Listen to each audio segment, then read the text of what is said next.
कहानी है पीलीभीत में रहने वाले राहिल की, जिसका घर जंगलों के बीचों बीच में था। घर में उसके बाबा अब्दुल्ला, माँ सकीना और बहन मरियम थी। इस जंगल में बहुत कम लोग रहते थे। सर्दियों का मौसम था। यहाँ बहुत कड़ाके की सर्दी पड़ती थी। जंगल में बहुत धुंध छाई होती है।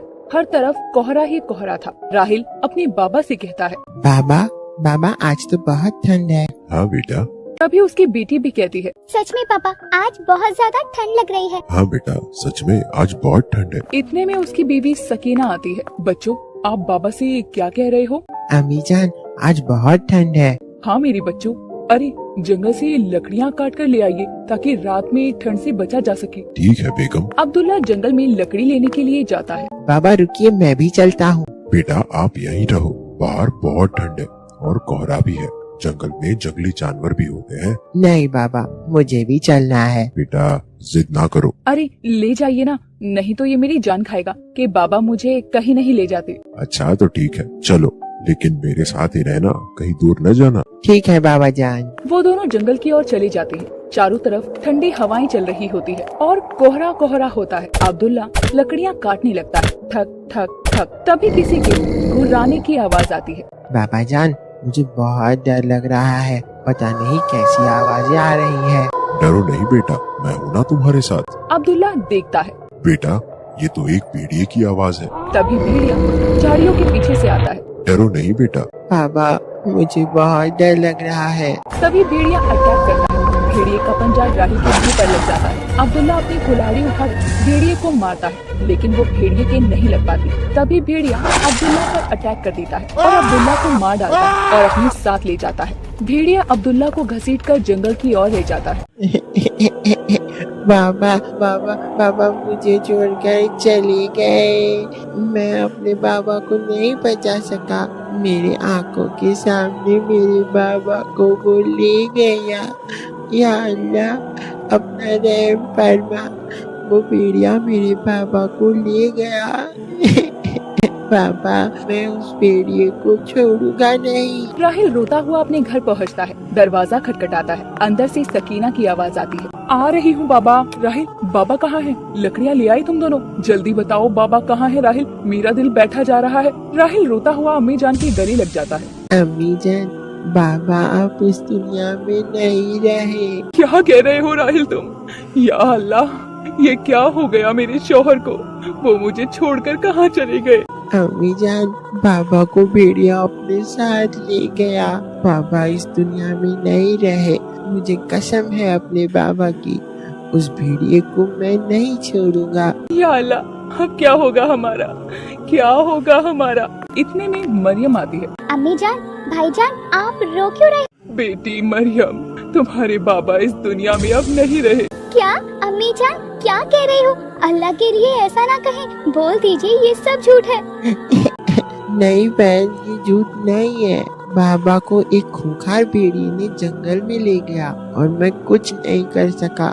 बाबा ने मुझे बचाने के लिए अपनी जान दे दी। अब मैं अपने बाबा की जान का बदला ले लूंगा। या अल्लाह, ये क्या हो गया? हमारा सहारा, हमारे बाबा हमें छोड़कर चले गए। या अल्लाह, मेरे बच्चों को सब्र अदा फरमा। अब्दुल्ला के जाने का गम पूरे परिवार में छाया हुआ था। ना किसी को खाना अच्छा लग रहा था और ना ही पीना। एक रात मरियम राहिल के कमरे में खाना लेकर जाती है। भाई खाना खा लो।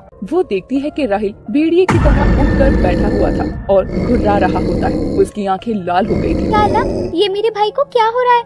ये कैसी हरकतें कर रहा है? तभी वो राहिल के पास जाती है। भाई तुम ये क्या कर रहे हो? राहिल पसीने पसीने होता है और वापस अपने इंसानी रूप में आ जाता है। कुछ नहीं बहन, पता नहीं मुझे आजकल अजीब सा लग रहा है। मानो मेरे अंदर जैसे कोई दाखिल हो चुका है। या अल्लाह, रहम फरमा मेरे भाई पर। अच्छा ये लो, खाना खा लो और खाकर सो जाओ। मरियम खाना देकर चली जाती है। राहिल सब्जी देखकर खाना नहीं खाता। उसका मन मीट मछली खाने का करता है। कड़कती सर्दी पड़ रही थी, इसीलिए उसकी अम्मी और बहन सोने चले जाते हैं। रात के 12 बजे एक भेड़िए की आवाज सुनाई देती है।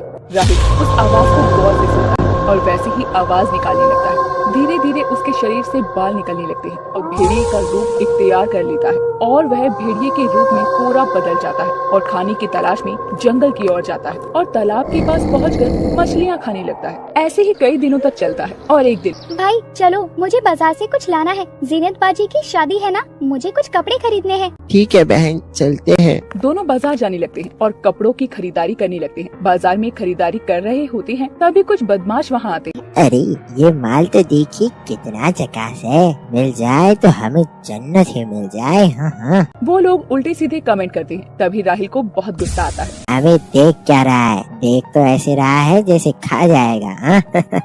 भाई तुम कुछ ना कहो, हम लोग चलते हैं। अरे हमें भी साथ ले लो, कहाँ जा रहे हो हमें अकेला छोड़कर। राहिल उनको घुर्राता हुआ अपनी बहन के साथ घर पहुंच जाता है। भाई इतना गुस्सा ना किया करो, सब्र से काम लिया करो। दुनिया में ऐसे बहुत से कुत्ते लोग पड़े हैं जो बहन बेटियों की इज्जत करना नहीं जानते। ठीक है बहन, लेकिन इन सबको सबक सिखाना भी तो जरूरी होता है। हाँ ठीक है, लेकिन तुम अभी बहुत छोटे। क्या हुआ मेरे बच्चों? कुछ नहीं अम्मी जान, बाजार में कुछ लोग बदमाशी कर रहे थे। कुछ कहा तो नहीं उन लोगों ने तुमको? हम उनके मुँह ही नहीं लगे तो हमें क्या कहते। मेरा भाई मेरे साथ था, छोटा हुआ तो क्या हुआ, भाई तो है ना। ठीक कहा मेरी बेटी। राहिल उन बदमाशों के बारे में सोच सोच कर गुस्सा कर रहा था। रात के 12 बज जाते हैं और फिर वही भेड़िए की आवाज आती है। राहिल भेड़िए का रूप धारण कर लेता है। राहिल उन शराबियों के घर पहुंचता है। वो दोनों शराबी नशे में धुत होते हैं। अरे यार, ये शराब का नशा तो रोज रोज करते हैं, किसी दिन शराब का नशा भी कर लिया जाए। आज बाजार में वो हसीना देखकर मेरा मन तो उसे उठा ले जाने कर रहा था। हाँ भाई, चलो आज शबाब का नशा भी कर लिया जाए, उस लड़की को उठा लेते हैं। जैसे ही वो दोनों शराब के नशे में उठते हैं, उनके सामने राहिल भेड़िए के रूप में खड़ा था। अरे भाई, ये भेड़िया कहाँ से आ गया? मेरे भाई, ये भेड़िया को देखकर तो मेरी पतलून गीली हो गई है। या अल्लाह, हमें बचा ले, कौन बचाएगा हमें? राहिल उन दोनों शराबियों पर अटैक करता है और चीर फाड़ कर मार डालता है। अगली सुबह गांव में ये सब देखकर गांव वाले बहुत आश्चर्यचकित हो जाते हैं। कभी ऐसा नहीं हुआ है कि भेड़िया गांव में पहुंच गया हो। ये भेड़िए का काम है। अब गांव में रहना सुरक्षित नहीं है। भेड़िया अब हमारे गांव में घुसकर इंसानों को मार रहा है, कुछ करना होगा। सभी गांव वाले डर दहशत में जीने लगते हैं। अम्मी जान, आज गांव में बहुत डर और दहशत का माहौल है। गांव वालों का कहना है कि गांव में भेड़िया आने लगी हैं, जो लोगों के घरों में घुसकर लोगों को मार रहे हैं। या अल्लाह, हमारे गांव की हिफाजत अदा फरमा। इस भेड़िए ने तो मेरे शौहर को मुझसे जुदा कर दिया, लेकिन किसी और की गोद ना उजाड़ना, किसी औरत को बेवा मत करना। इतने में राहिल वहाँ आता है। बेटा राहिल, तुम कहाँ गए थे?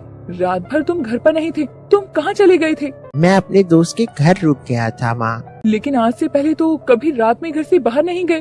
माफ कर दीजिए अम्मी जान, अब आगे से नहीं होगा। ठीक है। अम्मी जान, मैं आपको एक बात बताना चाहती हूँ। क्या मेरी बेटी? भाई में कुछ दिन से कुछ अजीब हरकतें हैं।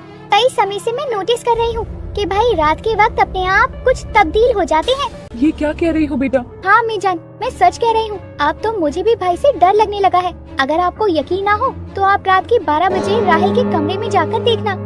या अल्लाह, ये क्या हो रहा है? मेरे शौहर तो मुझे छोड़कर चले गए, अब मेरा बेटा इस हालत में है। वो दोनों माँ बेटी रात के 12 बजने का इंतजार कर रहे थे। रात होती है, घड़ी में 12 बजते ही दोनों राहिल के कमरे में झांकते हैं और क्या देखते हैं कि राहिल भेड़िए का रूप ले चुका होता है। ये देखकर सकीना डर और दहशत में आ जाती है। या अल्लाह, ये क्या हो गया? अम्मी जान, मैं आपसे सही कह रही थी कि भाई अब शैतान भेड़िया में तब्दील हो चुके हैं। या अल्लाह, मेरे बेटे को सही कर दे। अगली सुबह, राहिल बेटा इधर आओ। जी अम्मी जान। तुम्हारी तबीयत तो ठीक है? अल्हम्दुलिल्लाह, मैं बिल्कुल दुरुस्त हूँ। क्या हुआ अम्मी जान, आप मुझे ऐसा क्यों पूछ रही हो? नहीं बेटा, कुछ नहीं। अच्छा तो अम्मी, मैं जंगल जा रहा हूँ। बेटा, तुम रोज जंगल में क्यों जाते हो? बाहर बहुत ठंड है और कोहरा भी। अम्मी जान, मैं आपसे वादा किया था ना कि मैं अपने बाबा की जान का बदला जरूर लूंगा, तो बस मैं उसी भेड़िए की तलाश में हूँ जिसने मेरे बाबा की जान ली है। या अल्लाह, नहीं बेटा नहीं, अब मैं तुम्हें नहीं खोना चाहती। मैं सब कुछ भूल चुकी हूँ। मैं नहीं चाहती कि तुम उस भेड़िए का सामना करो। अम्मी जान, आपको मुझ पर भरोसा नहीं है? नहीं बेटा, मुझे भरोसा है, लेकिन तुम अभी बहुत छोटी हो। छोटा हूँ तो क्या हुआ, अल्लाह का मुझ पर करम है, और जिस पर अल्लाह का करम होता है वो छोटा हो या बड़ा सारे काम करके दिखाता है। माशाअल्लाह, मेरे बेटे, तुम्हारा ये जज्बा देखकर मुझे फक्र हो रहा है, लेकिन तुम मुझसे कुछ छुपा रहे हो। क्या अम्मी जान? क्या तुम एक भेड़िए बन चुके हो? आप ऐसा क्यों कह रही हो? क्योंकि मैंने कल रात तुम्हें भेड़िए के रूप में देखा। अच्छा चलो ठीक है, आप लोगों से मैं कब तक छुपाता हूँ। अल्लाह ने मुझे भेड़िए के रूप में ये ताकत दी है ताकि जब मेरा उस भेड़िए के सामना हो तो मैं उसे भेड़िए के रूप में लड़ सकूँ। या अल्लाह मेरे बेटे को हिम्मत अदा फरमा। अम्मी जान चलिए अभी मुझे इजाजत दीजिए, आज मेरा उस भेड़िए के साथ सामना हो जाए। अल्लाह से दुआ करिएगा ताकि शैतान भेड़िए का खात्मा कर सके। अल्लाह तुम्हारा निगहबान। राहिल जंगल की ओर निकलता है और भेड़िए के घुर्राने की आवाज आने लगती है। तभी राहिल को दूर एक आवाज सुनाई देती है। राहिल झाड़ियों को चीरता हुआ दूसरी ओर जाता है और क्या देखता है कि सामने वही भेड़िया खड़ा है। तभी राहिल भेड़िए की आवाज निकालता है और भेड़िए का रूप धारण कर लेता है।